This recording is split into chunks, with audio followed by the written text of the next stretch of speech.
Hello guys, welcome to my channel Vikrant classes. आज जो lecture आपके लिए लेके आया हूँ काफ़ी इंपॉर्टेंट लेक्चर है। ये पार्ट 2 लेक्चर है rise of nationalism in Europe का। इसका पार्ट 1 मैंने पहले ही अपलोड किया हुआ है, प्लीज़ इसको पहले देखिए, उसके बाद पार्ट 2 को पढ़ने की कोशिश करिएगा आप लोग। ये लेक्चर काफ़ी इंपॉर्टेंट है, इसमें कुछ इंपॉर्टेंट टॉपिक्स पढ़ने जा रहे हैं हम लोग। इसके बाद पार्ट 3 और पार्ट 4 जल्दी अपलोड करेंगे। तो इसको स्टार्ट करते हैं। Let's begin with this important lecture.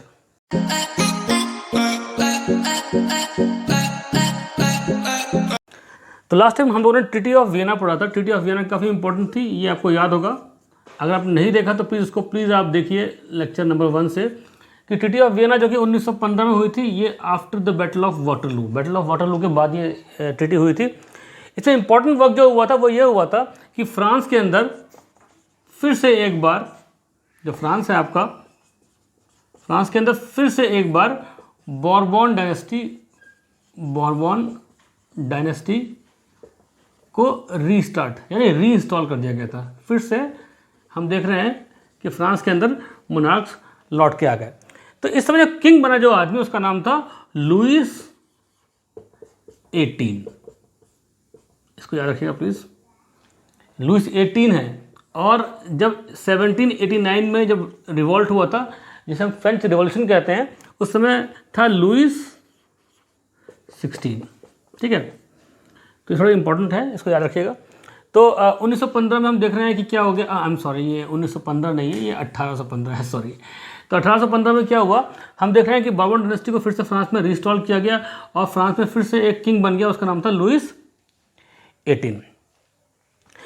तो देखिए, यहाँ फ्रांस में कई चेंज देखने को मिलते हैं। और पहले एक बात आप समझिए अच्छी तरीके से कि फ्रांस एंड इटली, ये दो काफ़ी इंपॉर्टेंट देश हैं यूरोप के। कुछ भी चेंज यहाँ पे होता है, उसका इम्पैक्ट पूरे यूरोप में पड़ता है। यानी अगर यहाँ पे रिवॉल्ट होगा तो रिवॉल्ट और पार्ट में हम देखते हैं, फ्रांस में रिवॉल्ट हुआ तो उसके बाद कई रिवॉल्ट हुए पूरे यूरोप के अंदर।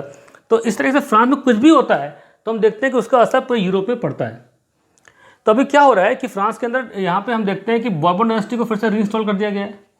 अब बॉर्बन डायनेस्टी को रीइंस्टॉल किया गया है तो इसका असर ये हो रहा है कि पूरे यूरोप में धीमे धीमे मोनार्क फिर से लौट के आ रहा है। ठीक है, तो इसमें कुछ इंपॉर्टेंट चेंजेस हैं जो हमको समझना चाहिए अच्छी तरीके से।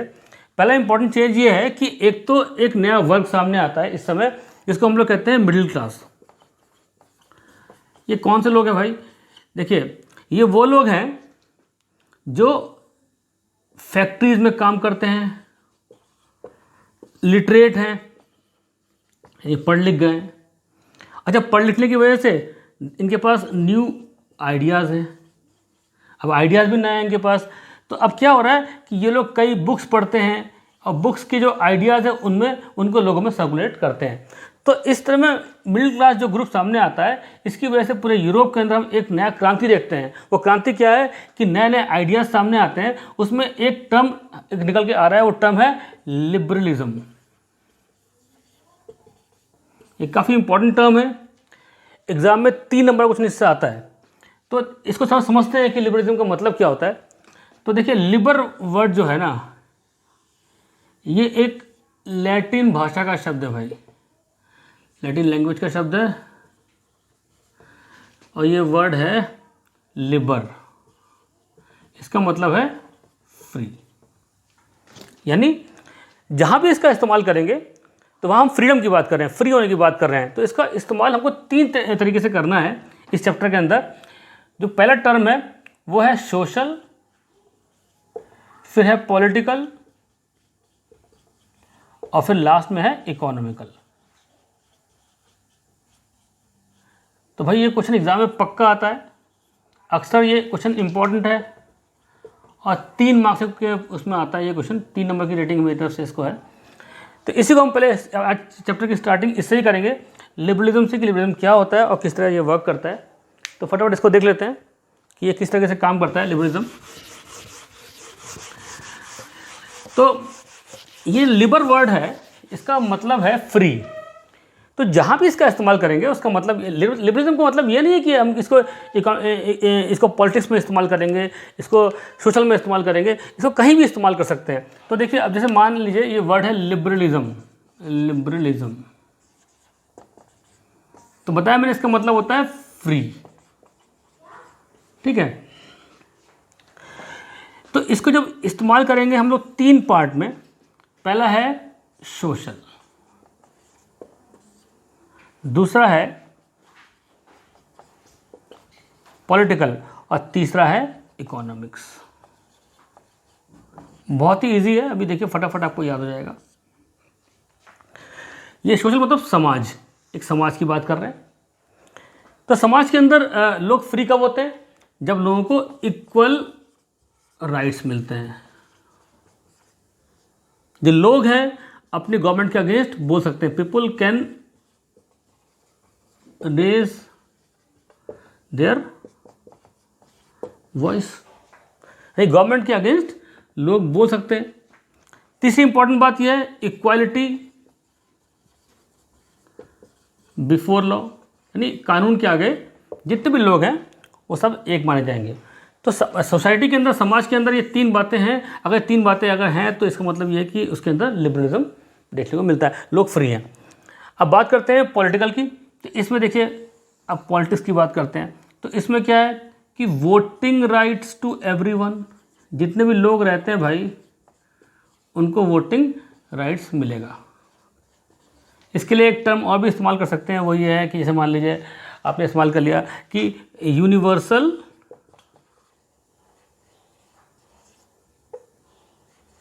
Adult franchise.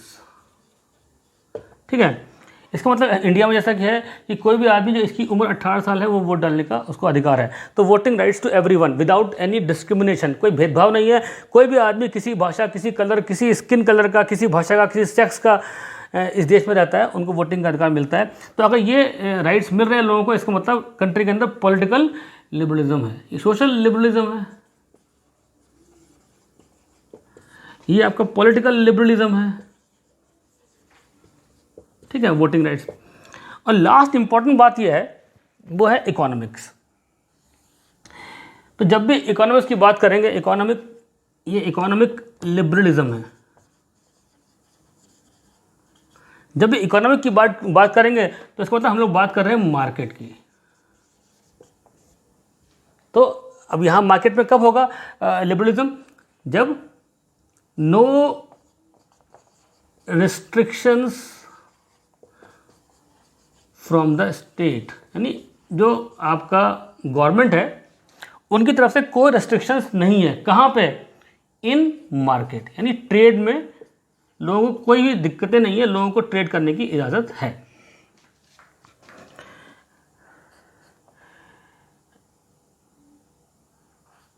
Abolition of extra tax. ये टैक्स जो गवर्नमेंट लेती है वो टैक्स स्टेट के अंदर, ये मार्केट में देखने को नहीं मिलता है। लोग free to do any trade. तो अगर ये 3 चीज़ें हैं तो इसका मतलब ये है कि मार्केट में भी लिबरलिज्म देखने को मिलता है। तो आई होप ये समझ में आपको आया होगा कि ये टर्म, इसका मीनिंग क्या है। एक तो ये इंपॉर्टेंट है, और अगर इसका मीनिंग एग्जाम में आता है तो 1 नंबर का आएगा। अब पूछ लेंगे कि explain social liberalism, explain political liberalism and explain economic liberalism. तो ये आपको तीनों बातें अच्छी तरह समझ में आ गई होंगी मेरे ख्याल से। और मेरी रेटिंग इस क्वेश्चन के लिए 3 नंबर की है जो एग्जाम में पूछ सकते हैं। तो चलिए फटाफट इसके नेक्स्ट पार्ट की तरफ बढ़ते हैं हम लोग, जो कि काफ़ी इंपॉर्टेंट है, वो भी 3 नंबर का ही एग्जाम में आता है। तो चलिए स्टार्ट कर लेते हैं जोलेवरन के बारे में। ये जोलेवरन क्या है इसको समझने की कोशिश करते हैं। कुछ लोग इसको जोलेवरन बोलते हैं, कुछ लोग जोलेवरीन बोलते हैं। तो ऐसा कुछ भी आप कर लीजिए प्रोनाउंसिएशन, इससे कुछ फ़र्क पड़ता नहीं है। तो ये क्या है पहले समझते हैं क्या इसका मतलब है। तो 1834 के पहले की जो कंडीशन समझने की कोशिश करते हैं कि क्या कंडीशन थी। मान लीजिए एक तरफ आपका हैम्बर्ग एक शहर है और एक तरफ न्यूरमबर्ग है। अब कोई बिजनेसमैन बिजनेस करता है मान लीजिए, और यहाँ से यहाँ मूव करने की कोशिश करता है। तो जब मूव कर रहा है तो रास्ते में उसको 11 ट्रेड बैरियर्स देखने को मिलेंगे, यानी 11 बैरियर, आप ट्रेड बैरियर्स कह लो या फिर कह लो आप कस्टम बैरियर्स कह लो उसको, कि 11 कस्टम बैरियर्स हैं, यानी 11 जगह उसको रोका जाएगा और हर जगह उससे कम से कम 5% टैक्स वसूलेंगे उसके वेट के अकॉर्डिंग, जो सामान लेके जा रहा है उसके वेट के अकॉर्डिंग। तो ये कंडीशन कितनी डिफिकल्ट कंडीशन है, सोचिए आप, एक आदमी हैमबर्ग से जा रहा है यहाँ पे और यहाँ से यहाँ पहुँच रहा है, तो यहाँ पहुँचते पहुँचते वो आदमी इतना टैक्स पे कर चुका होगा कि अल्टीमेटली जो चीज़ यहाँ से लेके यहाँ पहुँच रहा है उसका दाम अपने आप बढ़ जाएगा, दाम बढ़ जाएगा ना, क्योंकि उसने इतना टैक्स जो पे किया है बीच में वो पक्का अपने अमाउंट में ऐड कर देगा। तो ये जो कंडीशन है ये जो है स्मूथ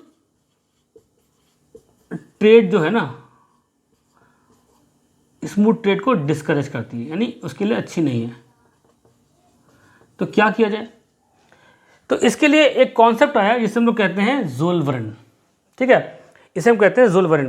तो जो समझने की कोशिश करते हैं ज़ोल्वरन किस तरह काम करता है, और बहुत ही इंपॉर्टेंट है बच्चों, ये 3 नंबर का क्वेश्चन एग्जाम में पूछते हैं अक्सर। इससे मैंने समझाया खाली आप लोगों को कि इसका मतलब क्या है, क्यों इसकी जरूरत पड़ी हम लोग को।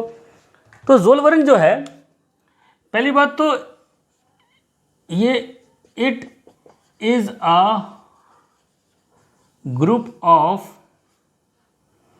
39 जर्मन स्टेट्स, 39 जर्मन स्टेट्स का ग्रुप था ये। इसे हम लोग बोलते हैं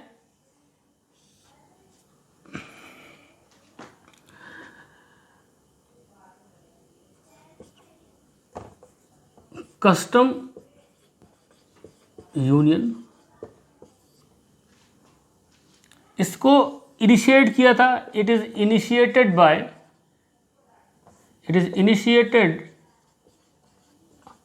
बाय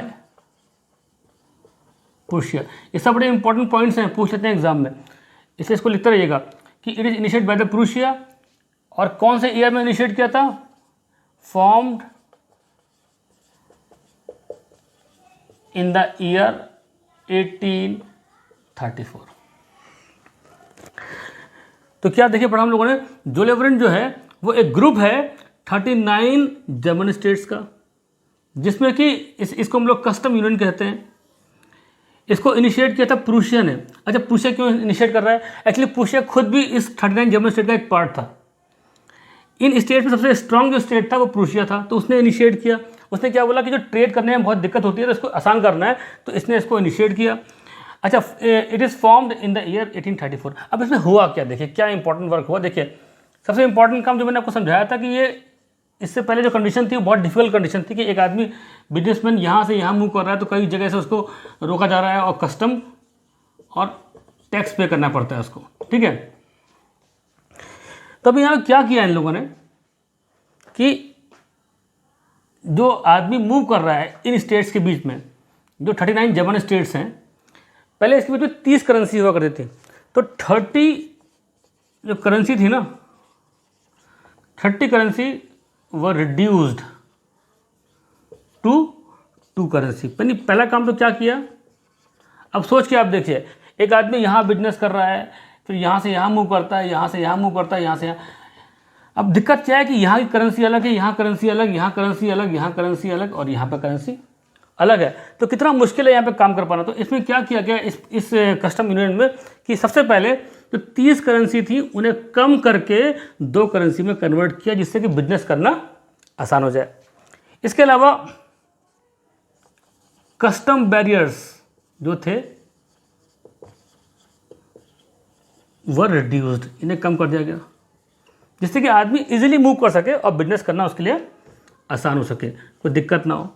इसके अलावा एक बहुत ही इंपॉर्टेंट काम किया गया। देखिए बिजनेस करने के लिए सबसे इंपॉर्टेंट वर्क ये होता है कि जो ट्रैवलर है, जो बिजनेसमैन है, वो इजीली मूव कर सके यहाँ से वहाँ, वहाँ से यहाँ। तो इसके लिए नेटवर्क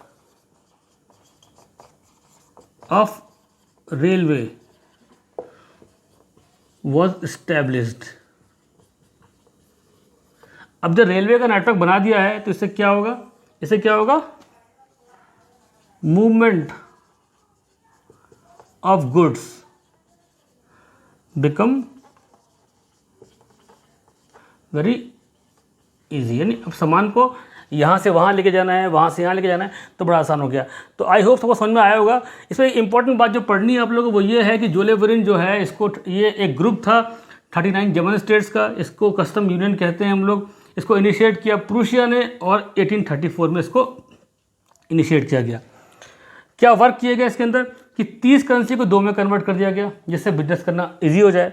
इसके अलावा कस्टम बैरियर्स जो थे रास्ते में, जो बिजनेस करने में जो टैक्स पे करना पड़ता है आपको, यहाँ से वहाँ टैक्स पे करना पड़ता है, फिर टैक्स पे करना पड़ता है, तो ये बैरियर्स को कम कर दिया गया। यानी अब बैरियर्स कम हो गए तो इससे बिजनेस करना आसान हो गया है।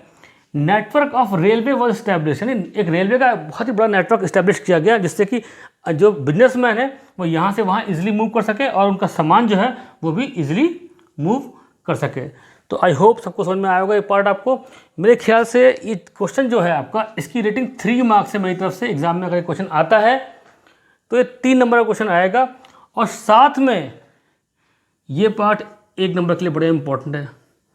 इसे कहते क्या है, ये बड़ा इंपॉर्टेंट है। कस्टम यूनियन किसने इनिशिएट किया था? प्रूशिया ने इनिशिएट किया। 1 नंबर में बड़ा इंपॉर्टेंट है। और कौन से ईयर में इनिशिएट किया गया? 1834 में। तो नहीं, एक नंबर का एक क्वेश्चन ये है, एक क्वेश्चन ये, एक क्वेश्चन ये और एक क्वेश्चन ये, और पूरा क्वेश्चन अगर एग्जाम में आता है तो it will be A 3 marks question.